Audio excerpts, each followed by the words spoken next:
मनोज जरांगे पाटिल मराठा समुदाय को ओबीसी से आरक्षण देने की मांग को लेकर करीब 14 महीनों से आंदोलन कर रहे हैं। अब तक वे करीब 6 बार आमरण अनशन भी कर चुके हैं।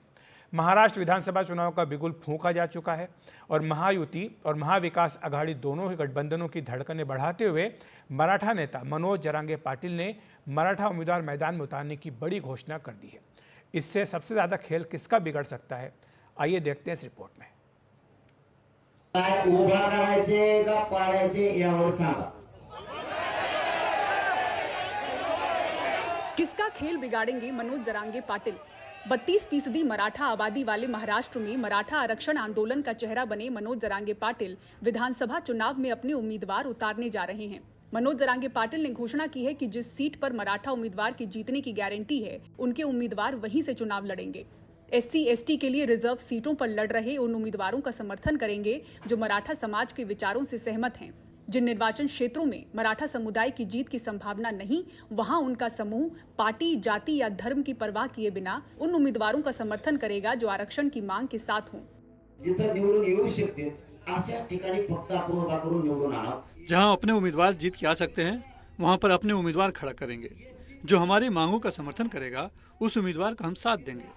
SC और ST उम्मीदवार रहेंगे तो हम वहां अपने उम्मीदवार नहीं देंगे। जब मैं उम्मीदवारी वापस लेने बोलूंगा तो बिना कुछ पूछे वापस लेना है। मराठाओं को जिसने खत्म करने की कोशिश की है, उन्हें खत्म करना है। जो आपल्या विचाराचा म्हणजे आपल्या मागणीशी त्याला आपलं लाखभर मतदान फुकट द्यायचं, त्याला निवडून आणायचं।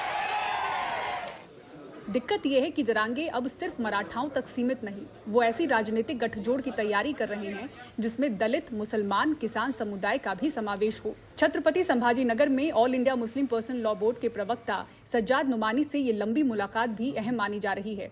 जिस तरह की हमारे उनके दरमियान विचार विमर्श हुआ, तबादले ख्यालात हुए, उससे मुझे ऐसा लगा कि मराठा और मुसलमानों के दरमियान और दलितों के भी दरमियान और ये बहुत अच्छी समाजी एकता आने वाले दिनों में बनेगी। खुदा करे कि उसका असर राजनीति पर भी पड़े, लेकिन मैं बेसिकली राजनीति के मैदान का आदमी नहीं हूँ। राजनीतिक विश्लेषक मानते हैं कि जरांगे महायुति, महाविकास आघाड़ी दोनों को ही नुकसान पहुंचाएंगे, लेकिन महाविकास आघाड़ी को बड़ा नुकसान पहुंच सकता है क्योंकि लोकसभा में जिन मराठा वोटरों का उन्हें समर्थन मिला, विधानसभा चुनाव में उन्हीं वोटों का बंटवारा होगा क्योंकि मराठा सीधे अपने उम्मीदवार को ही चुनेंगे। क्योंकि वो जिनका नेतृत्व करते हैं वो लोग महायुति को वोट नहीं करते हैं। और जैसे लोकसभा में हमने देखा कि मराठवाड़ा में सबसे बड़ा नुकसान भाजपा का हुआ, उनकी एक भी सीट नहीं आई।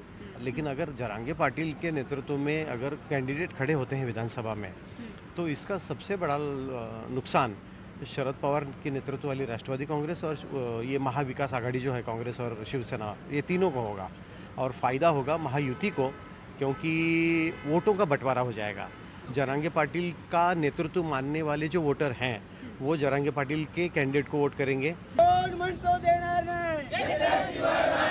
महाराष्ट्र में ओबीसी और मराठाओं की जनसंख्या लगभग समान है।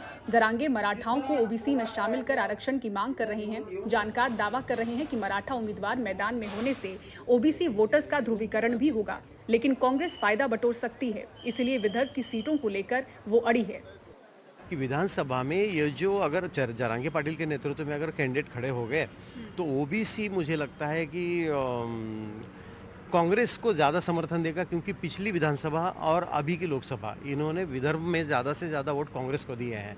इसीलिए कांग्रेस जो है महाराष्ट्र में जिनकी एकमात्र सांसद हुआ करता था, उनके 13 सांसद चुन के आए। ये सबसे बड़ा लाभ उन्हीं को हुआ है। महाराष्ट्र में नंबर 1 की पार्टी कांग्रेस बन गई है। महाराष्ट्र के मराठवाड़ा क्षेत्र में मराठाओं की बड़ी आबादी पर मनोज जरांगे पाटिल की पकड़ मजबूत हो चुकी है। 32% जो मराठाओं की आबादी है महाराष्ट्र में, निर्णायक भूमिका ये निभाती है चुनाव के दौरान। ऐसे में 2019 के लोकसभा चुनाव की बात करें तो भाजपा की तरफ इस वोट बैंक का झुकाव था, जो कि 2024 में मराठा आंदोलन की वजह से बुरी तरह से ये वोट बैंक जो है वो प्रभावित हुआ। ऐसे में विधानसभा चुनाव से पहले मनोज जरांगे पाटिल महाराष्ट्र की सियासत में बहुत ही बड़ा फैक्टर बने हुए नजर आ रहे हैं। मुंबई से कैमरामैन संजय मंडल और छत्रपति संभाजी नगर से मोहसिन शेख के साथ मुंबई से मैं पूजा भारद्वाज, NDTV इंडिया।